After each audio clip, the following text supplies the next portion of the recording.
Paano siya nagkakaroon ng problema ngayon, 5 to 6 years? Anong nararamdaman niyo? Paano ang nangyayari? Pag matagal na, hindi ako nakakaan pag yung lakad na lakad. Namamaga siya. Namamaga? Okay. Tandaan niyo yung ganyang pakiramdam pagka, katulad niyan, 5 to 6 years. Yung talus joint niyo gumalaw, hindi nakabalik. Kaya pag naglalakad siya ng naglalakad, magre-react yan, mamamaga ulit. Tapos, pag mali ang sapatos mo, mahigpit. Ito, kumikirot-kirot yan dyan sa part niya, tsaka dito. Yan ang mangyayari dyan. Tapos, pero pag nakapahinga na naman ng mga 1-2 linggo, ayos na naman. Ayos na naman yan. Ganun yun. Pero siyempre, hindi normal yung ganun. Kailangan mabago yung posisyon ng talos joint. As na mami, huwag nilalabanan. Hindi naman masakit to. Sisingaw lang yan. Yun. Naramdaman nyo? Yun lang yun. Tapos, didiin natin yung tinatawag natin yung talos joint. Relax. Huwag yung labanan, mami. Yan. And round. Okay, lambot lang.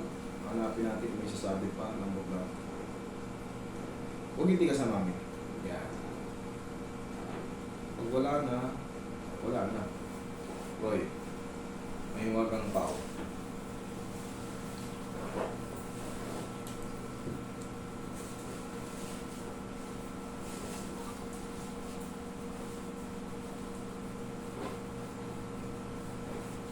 Kapag nakaapak ako ng bato, Ngayon, siyempre, ngayon pa lang nabago siya with, simula nung 5 to 6 years, ngayon pa lang nabago yung position ng joint dito. Huwag niyo munang ipilit itakbo. Kumbaga, huwag kayo mag-running. Normal lang. Obserbahan niyo lang, di ba? Alam niyo naman yung nangyayari ito. Namamaga siya kahit isang lakad lang, namamaga siya eh. Ngayon, obserbahan niyo. Pasingawin niyo lang muna kahit mga 3-4 na araw lang. Huwag lang kayo mag-running. Normal lang muna. Pero yung normal na yun, hindi rin namamaga.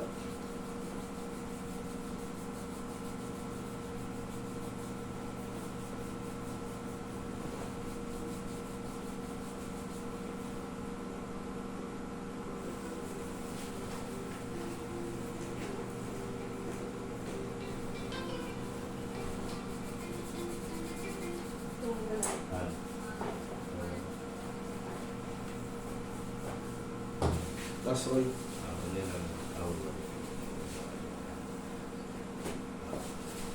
May gumamol pa, di ba? Testingin yung ilakad, mami. Testingin yun.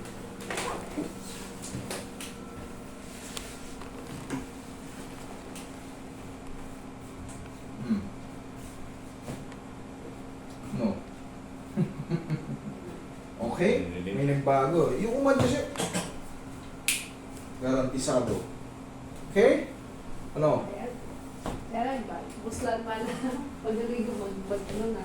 Sa lower back? O sige.